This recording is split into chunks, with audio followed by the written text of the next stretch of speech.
ನಮಸ್ಕಾರ ಎಲ್ಲರಿಗೂ welcome to my YouTube channel. ಎಲ್ಲರೂ ಹೇಗಿದ್ದೀರಾ, ಚೆನ್ನಾಗಿದ್ದೀರಾ ಅಂತ ಅನ್ಕೊಂತೀನಿ. ಇವತ್ತಿನ ವಿಡಿಯೋ ಏನಪ್ಪಾ ಅಂತ ಅಂದರೆ ಅವರೆಕಾಯಿಲಿ ಅಂದರೆ ಇದ್ಕೆ ಬೇಳೆ ಸಾಂಬಾರು ಯಾವ ಥರ ಮಾಡೋದು ಅಂತ ಸಿಂಪಲಾಗಿ ತೋರಿಸ್ಕೊಡ್ತೀನಿ. ಟೇಸ್ಟಿಯಾಗಿ ಈಸಿಯಾಗಿ ಮಾಡ್ಕೊಬೋದು. ಫಸ್ಟ್ ಟೈಮ್ ಯಾರು ವಿಡಿಯೋ ನೋಡ್ತಾರೆ ನನ್ನ ಚಾನಲ್ನ ಸಬ್ಸ್ಕ್ರೈಬ್ ಮಾಡ್ಕೊಂಡು ಸಪೋರ್ಟ್ ಮಾಡಿ ಅಂತ ಕೇಳ್ಕೊತೀನಿ. ಬನ್ನಿ ಯಾವ ಥರ ಮಾಡೋದು ಅಂತ ತೋರಿಸ್ಕೊಡ್ತೀನಿ. ಇವಾಗ ಒಂದು ಬಾಣಲಿ ಇಟ್ಕೊಂಡು ಬಾಣಲಿಗೆ 2 ಸ್ಪೂನ್ ಎಣ್ಣೆ ಹಾಕ್ಕೊಂಡಿದ್ದೀನಿ. ಅದಕ್ಕೆ 2 ಈರುಳ್ಳಿನ ಹಾಕ್ಕೊತಾ ಇದ್ದೀನಿ. ಮೀಡಿಯಮ್ ಸೈಜಲ್ಲಿ ಇರೋದೇ 2 ಈರುಳ್ಳಿನ ಹಾಕ್ಕೊತಾ ಇದ್ದೀನಿ. ಹಾಕ್ಕೊಂಡು ಸ್ವಲ್ಪ ಇದನ್ನು ಫ್ರೈ ಮಾಡ್ಕೊಳ್ಳೋಣ. ಇವಾಗ ಇದಕ್ಕೆ ನಾನು ಒಂದು 8 ಹಸಿಮೆಣ್ಸಿನ್ಕಾಯಿ ಹಾಕ್ಕೊತಾ ಇದ್ದೀನಿ. ಹಸಿಮೆಣ್ಸಿನ್ಕಾಯಿ ತಿನ್ನಲ್ಲ ಅಂದರೆ ಒಣಗಿದ ಮೆಣ್ಸಿನ್ಕಾಯಿ ಆದರೂ ಹಾಕ್ಕೊಬೋದು, ಇಲ್ಲಾಂದರೆ ಖಾರದ ಪುಡಿ ಆದರೂ ಹಾಕ್ಕೊಬೋದು, ಚಿಲ್ಲಿ ಪೌಡ್ರು. ನಾನು ಹಸಿಮೆಣ್ಸಿನ್ಕಾಯಿ ಹಾಕಿ ಮಾಡ್ತಾ ಇರೋದು. ಹಸಿ ಕಾಳಿಗೆ ಈ ಥರ ಮಾಡ್ಕೊಂಡು ಬೇಕಾದ್ರೆ ಒಂದು ಸಲ ನೋಡಿ, ಟೇಸ್ಟು ತುಂಬಾ ಚೆನ್ನಾಗಿರುತ್ತೆ. ಮೆಣಸಿನ್ಕಾಯಿ ಸ್ವಲ್ಪ ಹುರಿದ್ಮೇಲೆ 1 ಬೆಳ್ಳುಳ್ಳಿ ಹಾಕ್ಕೊಂಡಿದ್ದೀನಿ, 1 ಇಂಚು ಶುಂಠಿ ಹಾಕ್ಕೊಂಡಿದ್ದೀನಿ. ಇದ್ಕೆ ಬೇಳೆ ಸಾಂಬಾರಿಗೆ ಶುಂಠಿ ಬೆಳ್ಳುಳ್ಳಿ ಜಾಸ್ತಿ ಹಾಕೊಂಬಾರ್ದು, ನೋಡ್ಕೊಂಡು ಹಾಕ್ಕೊಳ್ಳಿ. ನಾನು 1 ಬೆಳ್ಳುಳ್ಳಿ, ಒಂದು ಅರ್ಧ ಇಂಚು ಶುಂಠಿ ಹಾಕ್ಕೊಂಡಿದ್ದೀನಿ. ಸ್ವಲ್ಪ ಇದು ಫ್ರೈ ಆದಮೇಲೆ ಅರ್ಧ ಇಂಚು ಚಕ್ಕೆ ಹಾಕ್ಕೊತಾ ಇದ್ದೀನಿ. ಮಸಾಲೆ ಎಲ್ಲ ಜಾಸ್ತಿ ಇಟ್ಕೊಬಾರ್ದು ಇದ್ಕೆ ಬೇಳೆ ಸಾಂಬಾರಿಗೆ, ಅದಕ್ಕೋಸ್ಕರನೇ ಸ್ವಲ್ಪ ಇಟ್ಕೊತಾ ಇದ್ದೀನಿ. ಒಂದು 5 ಲವಂಗ ಹಾಕ್ಕೊತಾ ಇದ್ದೀನಿ. ಒಂದು 8 ರಿಂದ 10 ಕಾಳು ನಾನು ಮೆಣಸು ಹಾಕ್ಕೊತಾ ಇದ್ದೀನಿ. ಪೆಪ್ಪರು, ಮೆಣಸು ಕಾಳುಗಳನ್ನೇ ಹಾಕ್ಕೊತಾ ಇದ್ದೀನಿ. ಹಾಕ್ಕೊಂಡು ಇದನ್ನು ಸ್ವಲ್ಪ ಫ್ರೈ ಮಾಡ್ಕೊತಾ ಇದ್ದೀನಿ. 1 ನಿಮಿಷ ಆ ಥರ ಫ್ರೈ ಮಾಡ್ಕೊಂಡ್ರೆ ಆಯಿತು. ಇವಾಗ ಇದಕ್ಕೆ ನಾನು ಧನ್ಯ ಹಾಕ್ಕೊತಾ ಇದ್ದೀನಿ. ನಾನು ಧನ್ಯದ ಪುಡಿ ಯೂಸ್ ಮಾಡೋದಲ್ಲ, ಮಸಾಲೆ ಸಾಂಬಾರು ಯಾವಾಗ ಮಾಡಿದ್ರು ಅಷ್ಟೇ ಅವಾಗೇ ಧನ್ಯ ಹಾಕ್ಕೊಂಡು ಹುರ್ಕೊತೀನಿ. ಬೇಕಾದ್ರೆ ಈ ಥರ ಹಾಕ್ಕೊಂಡು ಮಾಡಿ ನೀವು ಒಂದು ಸಲ ಸಾಂಬಾರು ಮಾಡಿ, ತುಂಬಾ ಟೇಸ್ಟಾಗಿರುತ್ತೆ.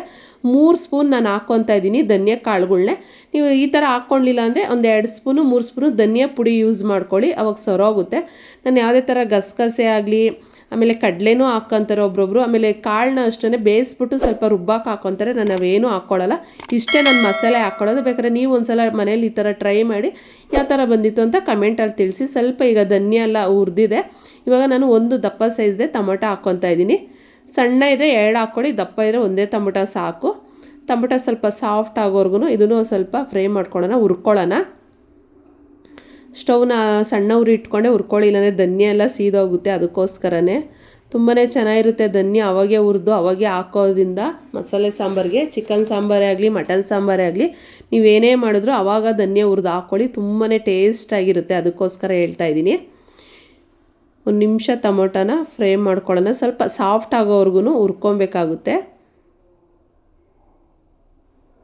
ಇವಾಗ ಇದಕ್ಕೆ ಆಗಿದೆ, ಟೊಮೊಟೊ ಸ್ವಲ್ಪ ಸಾಫ್ಟ್ ಆಗಿದೆ. ಇವಾಗ ನಾನು 1/4 ಕಪ್ಪು ಹಸಿ ತೆಂಗಿನಕಾಯಿನೇ ಹಾಕ್ಕೊತಾ ಇದ್ದೀನಿ.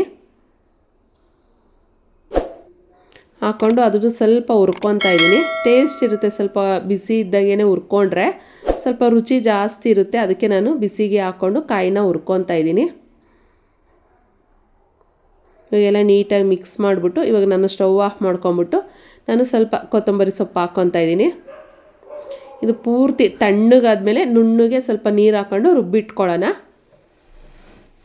ನಾನು ಕುಕ್ಕರಲ್ಲಿ ಮಾಡಿ ತೋರಿಸ್ತಾ ಇರೋದು, ನೀವು ಪಾತ್ರೆಯಲ್ಲಿ ಬೇಕಾದರೂ ಮಾಡ್ಕೊಬೋದು ನೀವು. ನಾನು ಇವಾಗ ಒಂದು ಕುಕ್ಕರ್ ಇಟ್ಕೊಂಡು ಒಂದು 5 ರಿಂದ 6 ಸ್ಪೂನು ಎಣ್ಣೆ ಹಾಕ್ಕೊತಾ ಇದ್ದೀನಿ. ಎಣ್ಣೆ ಸ್ವಲ್ಪ ಬಿಸಿ ಆದಮೇಲೆ ಒಂದು ಅರ್ಧ ಟೀ ಸ್ಪೂನು ನಾನು ಸಾಸಿವೆ ಹಾಕ್ಕೊತಾ ಇದ್ದೀನಿ. ಸಾಸಿವೆ ಸ್ವಲ್ಪ ಚಿಟಪಟ ಆದಮೇಲೆ 1 ಕಡ್ಡಿ ಕರಿಬೇವು ಹಾಕ್ಕೊತಾ ಇದ್ದೀನಿ. ಒಂದು ಅರ್ಧ ಈರುಳ್ಳಿ ಹಾಕ್ಕೊತಾ ಇದ್ದೀನಿ ಒಗ್ಗರಣೆಗೆ. ಕಾಳನ್ನು ಅಷ್ಟೇ, ಕಾಳು ಇಟ್ಕಿದ್ಮೇಲೆ ಸ್ವಲ್ಪ ಅರಿಶಿನ ಪುಡಿ ಹಾಕ್ಕೊಂಡು ಚೆನ್ನಾಗಿ ಒಂದು 2-3 ಸಲ ತೊಳ್ಕೊಬೇಕು, ಇಲ್ಲಾಂದರೆ ಅದು ಹಸಿ ಕಾಳಲ್ವ ಸ್ವಲ್ಪ ಸ್ಮೆಲ್ ಇರುತ್ತೆ. ಅದಕ್ಕೋಸ್ಕರನೇ ಈರುಳ್ಳಿ ಸ್ವಲ್ಪ ಫ್ರೈ ಆದಮೇಲೆ ನೋಡಿ, ಕಾಳನ್ನ ನಾನೊಂದು ತೊಳೆದಿಟ್ಕೊಂಡಿದ್ದೆ. ಒಂದು ಸ್ವಲ್ಪ ಅರಿಶಿನ ಪುಡಿ ಹಾಕ್ಕೊಂಡು ತೊಳೆದಿಟ್ಕೊಂಡಿದ್ನಲ್ಲ ಆ ಕಾಳನ್ನ ನಾನು ಇವಾಗ ಒಗ್ಗರಣೆ ಹಾಕ್ಕೊಂಡಿರೋ ಕುಕ್ಕರ್ಗೆ ಹಾಕ್ಕೊತಾ ಇದ್ದೀನಿ. ನೀವು ಇದಕ್ಕೆ ಬೇಕಾದ್ರೆ ಆಲೂಗಡ್ಡೆ ಹಾಕ್ಕೊಬೋದು, ಯಾವುದೇ ಥರ ತರಕಾರಿ ಬೇಕಾದರೂ ಹಾಕ್ಕೊಬೋದು, ನೀವು ತಿಂತೀರಾ ಅಂತ ಅಂದರೆ. ನಾನು ಬರೀ ಕಾಳು ಹಾಕ್ಕೊಂಡೆ ಮಾಡಿ ತೋರಿಸ್ತಾ ಇರೋದು. ನೀವು ಚಿಕನ್ ಹಾಕಿ ಮಾಡ್ತೀವಿ ಅಂದರೆ ಸೇಮ್ ಇದೇ ಥರನೇ ಮಸಾಲೆ ಇಟ್ಕೊಳ್ಳಿ. ಕಾಳು ಜೊತೆಗೇ ಚಿಕನ್ ಹಾಕ್ಕೊಂಡು ಮಾಡಿಕೊಂಡ್ರೆ ಇದ್ಕೆ ಬೇಳೆ ಸಾಂಬಾರು, ಚಿಕನ್ ಹಾಕ್ಕೊಂಡಿರೋ ಇದ್ಕೆ ಬೇಳೆ ಸಾಂಬಾರು ರೆಡಿ ಆಗುತ್ತೆ. ಸೇಮ್ ಮಸಾಲೆನೇ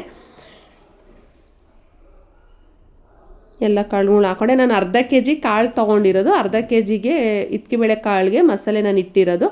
ಇವಾಗ ಒಂದು 1/4 ಟೀ ಸ್ಪೂನ್ ನಾನು ಅರಿಶಿನ ಹಾಕ್ಕೊತಾ ಇದ್ದೀನಿ. ಅರಿಶಿನ ಹಾಕ್ಕೊಂಡು ಸ್ವಲ್ಪ ಕಾಳನ್ನ ಫ್ರೈ ಮಾಡ್ಕೊತಾ ಇದ್ದೀನಿ, ಯಾಕಂದರೆ ಹಸಿ ಸ್ಮೆಲ್ಲೆಲ್ಲ ಹೋಗ್ಬೇಕಲ್ವ ಕಾಳ್ದು. ಅದಕ್ಕೋಸ್ಕರನೇ 1 ನಿಮಿಷ ಫ್ರೈ ಮಾಡಿಕೊಂಡು ನೋಡಿ, ರುಬ್ಬಿಟ್ಕೊಂಡಿದ್ದೀನಲ್ಲ ಮಸಾಲೆನ, ಅದನ್ನು ಹಾಕ್ಕೊತಾ ಇದ್ದೀನಿ ನಾನು. ಮಸಾಲೆ ಹಾಕ್ಕೊತಾ ಇದ್ದಂಗೆ ಹಿಂದೆನೇ ನೀರು ಹಾಕ್ಕೊಳಕ್ಕೆ ಹೋಗಬೇಡಿ. ಸ್ವಲ್ಪ ಎಣ್ಣೆಯಲ್ಲೇ ಸ್ವಲ್ಪ ಮಸಾಲೆನ ಈ ಥರ ಮಿಕ್ಸ್ ಮಾಡಿಕೊಂಡು ಸ್ವಲ್ಪ ಫ್ರೈ ಮಾಡ್ಕೊಳ್ಳೋಣ, ತುಂಬಾ ಟೇಸ್ಟ್ ಇರುತ್ತೆ ಅವಾಗ. ಅದಕ್ಕೋಸ್ಕರನೇ ಇವಾಗ ಚೆನ್ನಾಗಿ ಮಿಕ್ಸ್ ಮಾಡಿಕೊಂಡು ಎಷ್ಟು ಬೇಕೋ ಅಷ್ಟು ನೀರು ಹಾಕ್ಕೊಳ್ಳೋಣ. ಸ್ವಲ್ಪ ಅದೇ ಎಣ್ಣೆ ಅಂಶದಲ್ಲಿ ನೋಡಿ ಆ ಥರ ಎಲ್ಲ ಹಿಂಗೆ ಮಿಕ್ಸ್ ಮಾಡ್ಕೊಂಡು ಕುದಿಸ್ಕೊಂಡ್ರೆ ಸ್ವಲ್ಪ ಇದಾಗುತ್ತೆ ಅಂತ ಅಷ್ಟೇ. ಇವಾಗ ನಾನು ನೀರು ಹಾಕ್ಕೊತಾ ಇದ್ದೀನಿ, ಸ್ವಲ್ಪ ಗಟ್ಟಿಗೆ ಮಾಡ್ಕೊಂಡಿದ್ದೀನಿ. ನಾನು ಪೂರಿಗೆ ಮಾಡ್ಕೊಂಡಿರೋದ್ರಿಂದ ಸ್ವಲ್ಪ ಗಟ್ಟಿಗೆ ಮಾಡ್ಕೊಂಡಿದ್ದೀನಿ. ನಿಮಗೆ ಮುದ್ದೆಗೆ ಸ್ವಲ್ಪ ಅನ್ನಕ್ಕೆ ಮಾಡ್ಕೊತೀನಿ ಅಂದರೆ ಸ್ವಲ್ಪ ಜಾಸ್ತಿ ನೀರು ಹಾಕ್ಕೊಳ್ಳಿ. ನೀವು 1 kg ಕಾಳಿಗೆಲ್ಲ ಮಾಡ್ಕೊತೀವಿ ಅಂತಂದರೆ ಕ್ವಾಂಟಿಟಿಗಳು ಅಂದರೆ ಮಸಾಲೆ ಐಟಮ್ನ ಡಬಲ್ ಮಾಡ್ಕೊಳ್ಳಿ ಅಷ್ಟೇ. ಇವಾಗ ಎಲ್ಲ ಮಿಕ್ಸ್ ಮಾಡ್ಕೊತಾ ಇದ್ದೀನಿ. ಮಸಾಲೆ ಹಾಕ್ಕೊಂಡು ಎಷ್ಟು ಬೇಕೋ ಅಷ್ಟು ನೀರು ಹಾಕ್ಕೊಂಡು ರುಚಿಗೆ ತಕ್ಕಷ್ಟು ಉಪ್ಪು ಹಾಕ್ಕೊತಾ ಇದ್ದೀನಿ. ಉಪ್ಪು ಹಾಕ್ಕೊಂಡು ಇವಾಗ ನೀವು ಟೇಸ್ಟ್ ನೋಡ್ಬೋದು. ಉಪ್ಪು ಖಾರ ಏನಾದ್ರು ಕಮ್ಮಿ ಇದ್ದರೆ ಮತ್ತೆ ಹಾಕ್ಕೊಳ್ಳಿ, ಬೇಡ ಅಂದರೆ ಬೇಡ. ನೋಡಿ ಇವಾಗ ಕುದೀತಾ ಇದೆಯಲ್ಲ, ಚೆನ್ನಾಗಿ ಕುದ್ಮೇಲೆ ನಾನು ಮುಚ್ಚಿಡ ಹಾಕ್ತಾಯಿದ್ದೀನಿ. ನಾನು ಯಾವುದೇ ಥರ ಗಸಗಸೆ ಕಡಲೆ ಕಾಳು ರುಬ್ಬಿರೋದು ನಾನು ಏನು ಮಾಡಿಲ್ಲ. ಬೇಕಾದ್ರೆ ಓಪನ್ ಮಾಡಿದ್ಮೇಲೆ ತೋರಿಸ್ತೀನಿ ಯಾವ ಥರ ಸಾಂಬಾರು ಗಟ್ಟಿಯಾಗಿದೆ ಅಂತ. ನಾನು ಇದಕ್ಕೆ ಯಾವುದೇ ಥರ ಗರಂ ಮಸಾಲ ಚಿಕನ್ ಮಸಾಲ ಯಾವುದೂ ಹಾಕಿಲ್ಲ, ಹಂಗೆ ಮಾಡಿ ತೋರಿಸಿರೋದು. ಒಂದೇ ವಿಸಿಲ್ ಕೂಗಿಸ್ಕೊಂಡಿದ್ದು. ಒಂದು ವಿಸಿಲ್ ಬಂದಮೇಲೆ ಕುಕ್ಕರ್ ಮುಚ್ಚಿಡ ಓಪನ್ ಮಾಡಿ ತೋರಿಸಿದ್ದೀನಿ ನೋಡಿ, ಕರೆಕ್ಟಾಗಿ ಬೆಂದಿದೆ. ಸಾಂಬಾರು ಅಷ್ಟೇ ಗಟ್ಟಿಯಾಗಿದೆ, ಬೇಳೆನೂ ಅಷ್ಟೇ ಬೆಂದಿದೆ. ಒಂದೇ ವಿಸಿಲ್ಗೆಲ್ಲ ಆಗಿತ್ತು. ಈ ಥರ ಮಾಡಿಲ್ಲ ಇಟ್ಕಿ ಬೇಳೆ ಸಾಂಬಾರು ಯಾರು ಅಂದರೆ ಒಂದು ಸಲ ಮಾಡಿ ಯಾವ ಥರ ಬಂದಿತ್ತು ಅಂತ ಕಮೆಂಟಲ್ಲಿ ತಿಳಿಸಿ. ಇವಾಗ ನಾನು ಇದನ್ನು ಪೂರಿ ಜೊತೆಗೆ ಸರ್ವ್ ಮಾಡ್ತಾಯಿದ್ದೀನಿ. ಇವತ್ತಿನ ವಿಡಿಯೋ ಎಲ್ಲರಿಗೂ ಇಷ್ಟ ಆಯಿತು ಅಂದ್ಕೊತೀನಿ. ಇಷ್ಟ ಆಗಿದೆ ನನ್ನ ಚಾನಲ್ನ ಸಬ್ಸ್ಕ್ರೈಬ್ ಮಾಡಿಕೊಂಡು ಸಪೋರ್ಟ್ ಮಾಡಿ ಅಂತ ಕೇಳ್ಕೊತೀನಿ. ನೆಕ್ಸ್ಟ್ ವ್ಲಾಗಲ್ಲಿ ಸಿಗ್ತೀನಿ. See you bye. ಎಲ್ಲರಿಗೂ ನಮಸ್ಕಾರ.